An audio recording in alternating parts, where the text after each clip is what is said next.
and the reaction of the rocker B on the beam. So this is our free body diagram, and we have a force 4 kN, and we have a distance of 6 and 2 meters.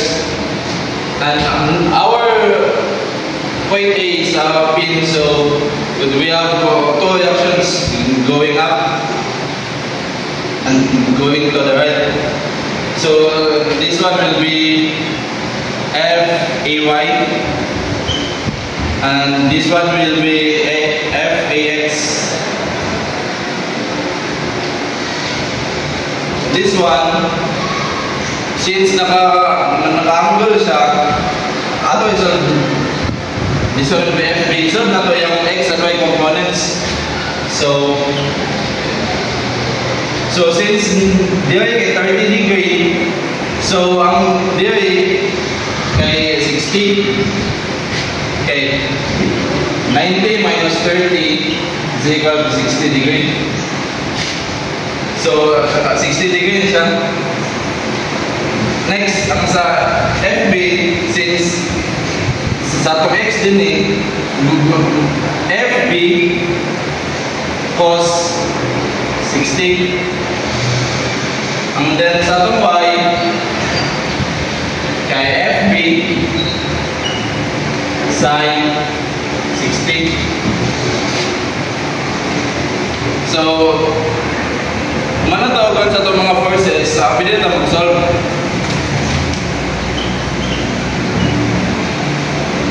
First, kay summation of forces along x-axis going to the right is positive, is equal to 0, since namata sa equilibrium.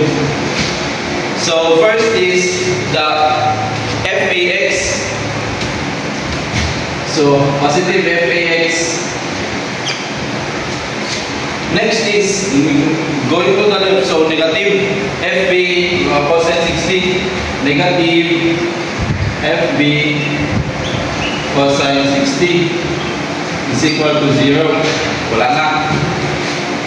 So, kini muna itong equation 1. So, next is the summation of forces along Y going up is positive, is equal to 0. So, mga forces going to the Y is FAY, positive. Next is going downward, so negative, negative 4. Next is going upward, so plus FB sin 60 is equal to 0. So, yun na equation number 2. Next is summation of moment. The summation of moment, asa ito mag-moment, di rin na mag-moment sa B, kaya naka-incline man siya. So, balik para di rin na mag-confuse. Going counterclockwise as positive is equal to 0. So first, we have FAY, so negative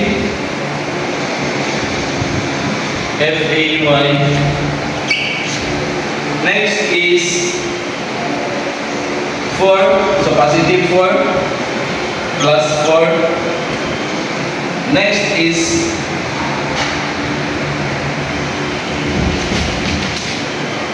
wala na.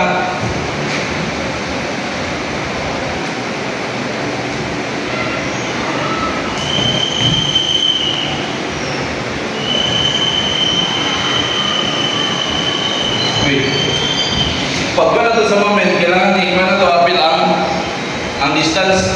So our FAY, ang distance niya sa B kay FAY 6 and 2, so 8. So sa 4, ang distance niya, positive 4, ang distance kay 2 is equal to 0. So we can solve for the FAY. So ipatabok sa pikas FAY is equal to 4 times 2 divide both sides by 8. Our FAY is equal to 4 times 2, 8 divided by 8, 1.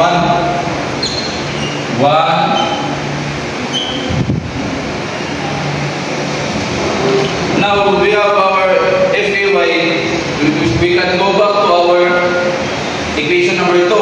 Our equation number 2 is FAY minus 4 plus FB sine 60 is equal to 0. This is our equation number 2. So i-plug in na itong value sa FAY. So 1 minus 4 plus FB sine 60 is equal to 0. I-transpose na ito nito sa pikas na magpakuha na itong FB. So FB sine 60 is equal to negative 1 plus 4. So i-naw na ito yung sine 60 divide sine 60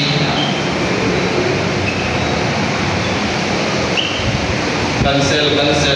So our FB is simply negative 1 plus 4 over sine 60.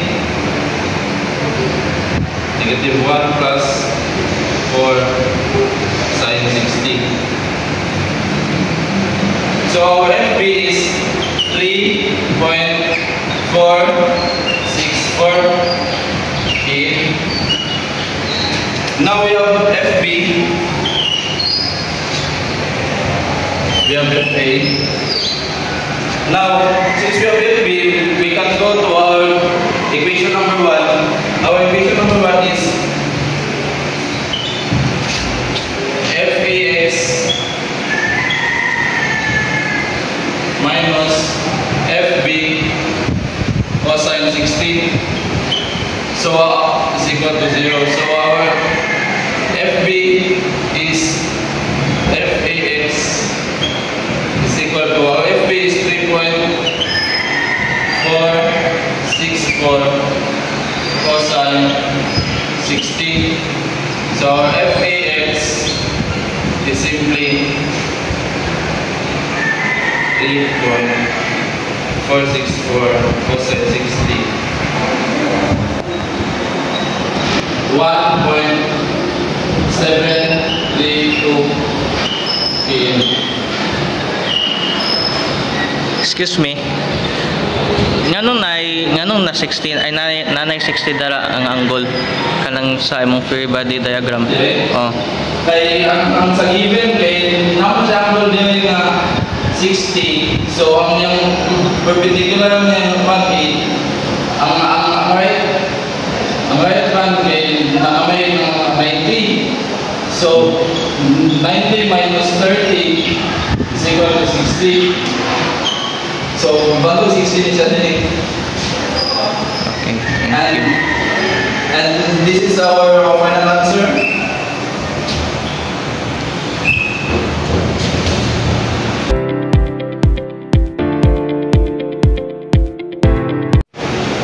Problem 5-10.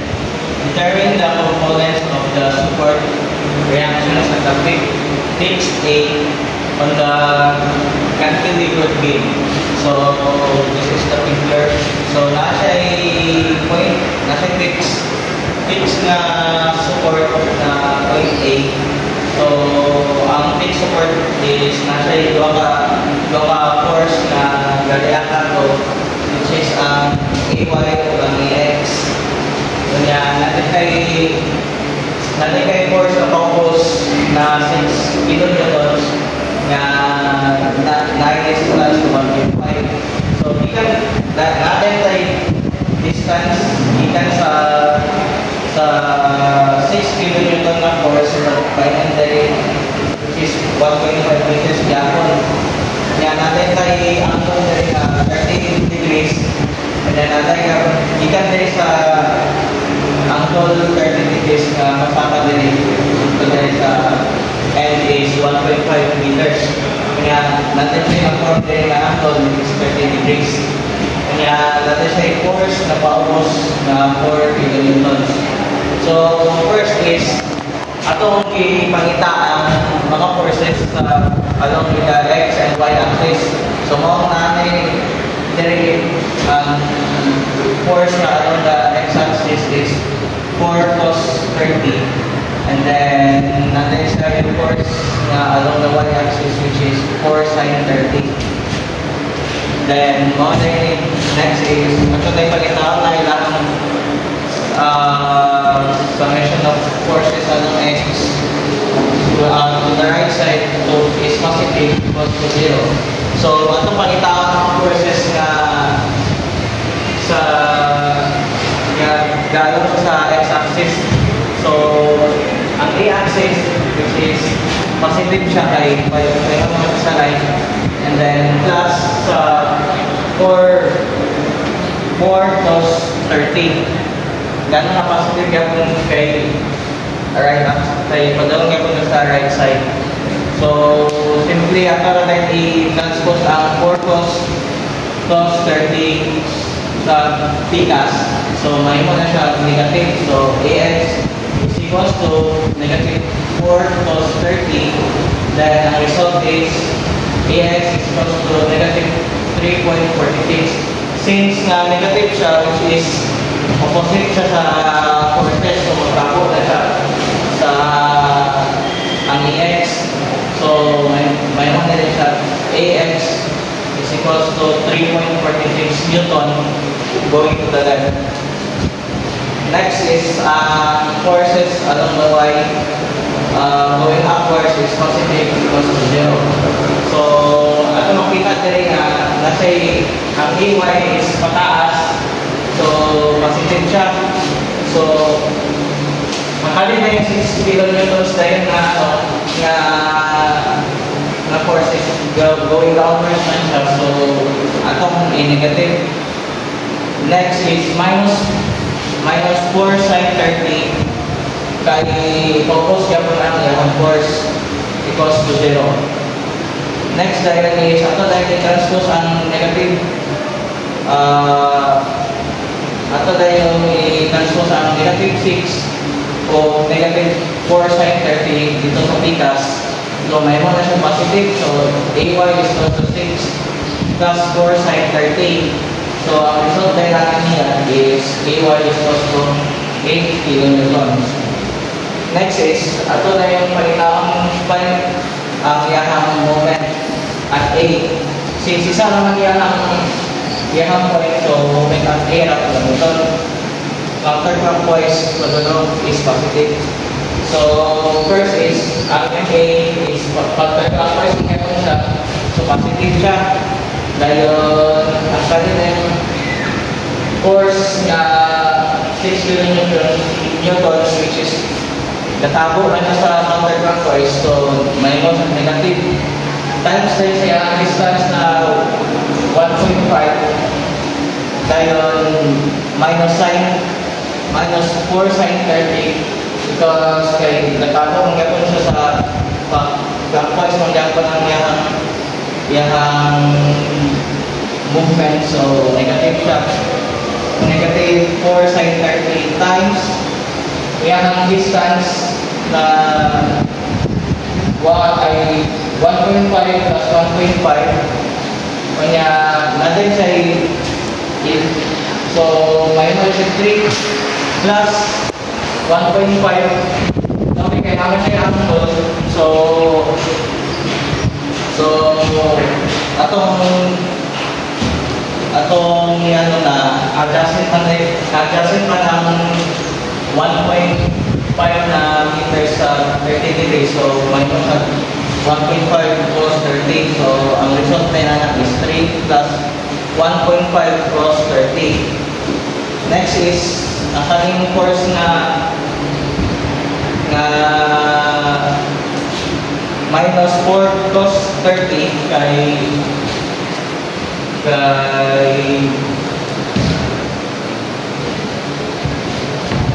ano siya, opposite gapon siya.